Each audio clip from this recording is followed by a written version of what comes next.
Hi folks, Gordon here, hope all is well with you. And this video I've called Nearly Tina Turner's Drummer Part 2. Because yesterday I did a video, because Tina Turner had passed away, telling my story about when I was nearly Tina Turner's drummer. And I had asked her if I could be her drummer at a sales conference when I was working at EMI Records. And I remembered at the same conference, excuse me, the A&R director was doing a presentation, and at the end of the presentation he asked if anyone had any questions.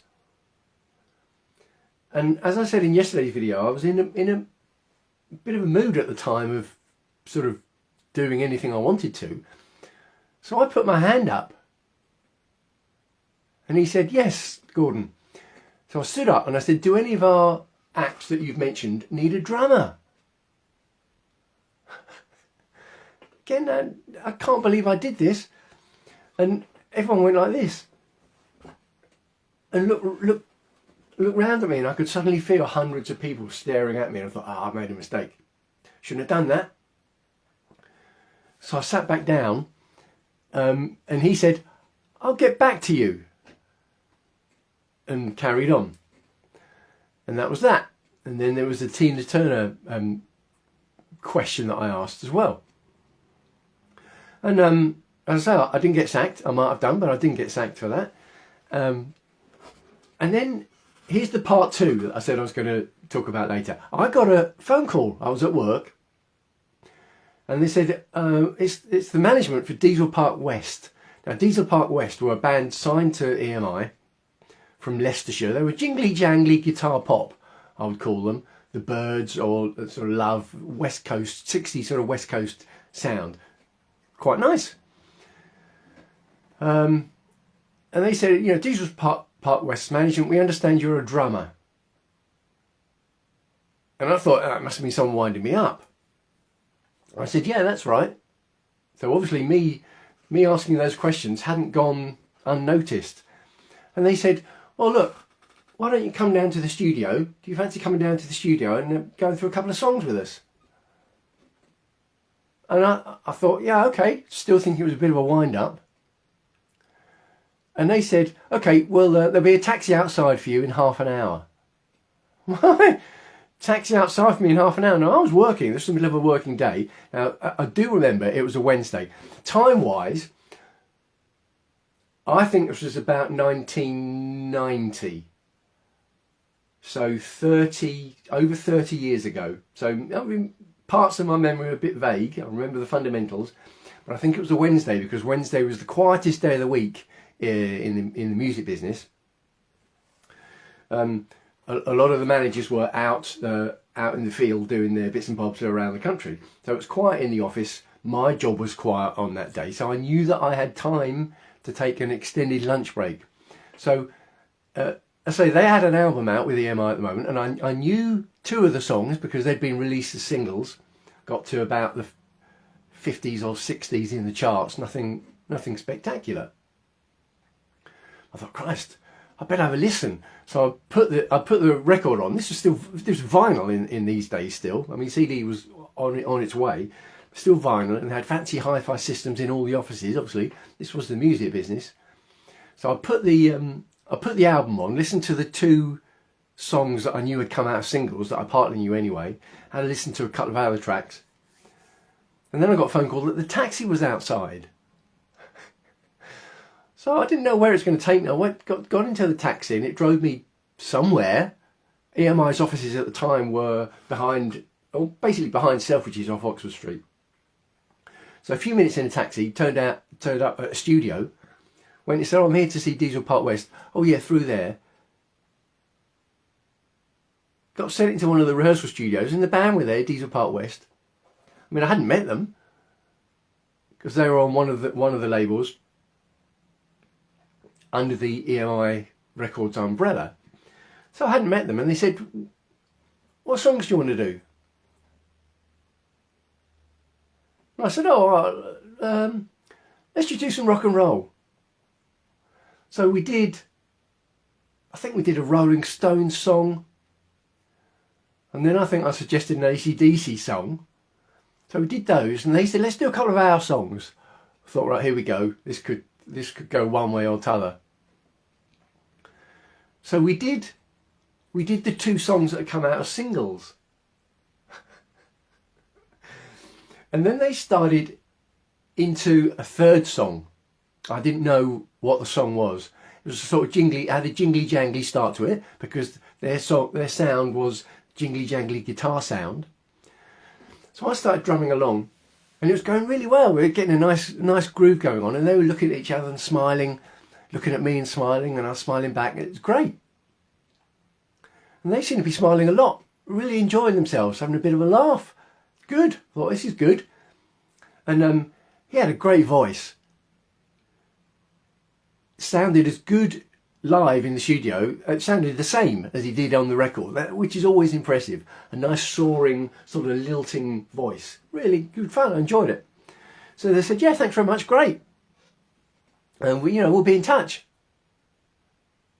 A taxi back to the company office, and I got back on with the rest of my day. But what I did do that afternoon was I thought, I'm going to have a listen to that track they did that I hadn't known. And I put it on, and it was a bit of a ballad. This is why they'd been laughing and having a really smiling at each other, because I was going like this, rocking it all up, and it turned out it was a bit of a slow ballady type song. I never heard from them again. So I didn't get the job. And as I found out in later years, here's the kicker. As I found out in later years, they clearly didn't have a permanent drummer at the time. The next recordings they did in the studio, they used a drum machine. So my drumming with them in the studio was obviously so shit that they thought, Christ, we're going to go, let's just use a drum machine. I got beaten to a drumming gig by a drum machine. Now that's that's going some. So that's two drumming gigs that I didn't get. But for all I know, I could have gone to that audition, absolutely blown them away, and joined them as a band. Now they didn't go on to be a massive band. They got a career in the industry, but at the time they were signed to EMI Records. So who knows? That's how it goes with signed bands. They might get a single that explodes and they become a phenomenal success. More often than not, that doesn't happen. More often than not, that isn't the case with bands. Get signed to a major label, nothing happens. One album, follow-up album, nothing happens. They get dropped. It's brutal. So it could have turned into something, but that opportunity, I'd done nothing to create that opportunity, brackets, or had I, close brackets. Because I hadn't researched Deezer Part West. I didn't even know they were looking for a drummer. I hadn't been in touch with them. I hadn't been in touch with their management. But I engineered that opportunity, didn't I? And this ties back to the quote from Tina Turner that I mentioned yesterday. She said, I believe if you'll just stand up and go, life will open up for you. And it's one of the things I talk about. The power of action. That when you take action, you don't know what's going to happen. You might have a plan. You might think, oh, well, if I take this step, this might happen, so and so might happen. You don't know. Those outcomes might happen, they might not. But you'll also open up, you'll change the circumstance and you open up doors for opportunities to come to you. I think it's Earl Nightingale that said luck is when preparation meets opportunity. So me, asking Tina Turner if I could be her drummer, and at the same sales conference asking the A&R director in front of the whole company if any of our bands, any of EMI's bands, if any of EMI's bands needed a drummer, me doing those two things had not gone unnoticed, clearly. I still don't know who arranged it, a phone call. Someone had obviously someone did it, I didn't do it. But that opportunity landed in my lap. Now, had I got the gig and had they gone on to be massive and the story had, been known, people said, oh, that was lucky. Yeah, you could say it was lucky, but I engineered it, didn't I? without knowing, I didn't know that I was engineering that opportunity, but nevertheless, I engineered that opportunity. So that's another little story. That's my part 2 of nearly being Tina Turner's drummer. And as I say, nearly is a word that is a bit of a stretch. I accept that, but nevertheless. And it ties in with my passion for music, ties in with my goal achievement formula, my 8-step goal achievement formula. It ties into doing something about your passions and turning your passion into profit. I turned my passion for music into profit online, but before the internet, I turned my passion for music into profit offline by spending many happy years working at EMI Records, which again, that job itself, I absolutely did deliberately engineer through my 8-step goal achievement formula. And in fact, it's an example that I go through when I talk about this formula. It's probably the first example because I was 21 when I got that job, and I think it's probably the first time that I intentionally used this 8-step goal achievement formula and got what I would call a spectacular result. It was a spectacular result for me in my individual circumstance, and that's all we can ask for, isn't it? Spectacular to us as an individual. But yeah, finding out afterwards that they used a drum machine after my audition rather than using me. In fact, my audition was so bad it put them off using drummers altogether, that they thought they would just use a drum machine. Harsh, but probably fair. Okay, let me know what you think. I'd love to hear your thoughts. Leave a comment below wherever you happen to be seeing this video. If you've never heard of Diesel Part West, check out the 2 singles that were the 2 biggest hits, I suppose.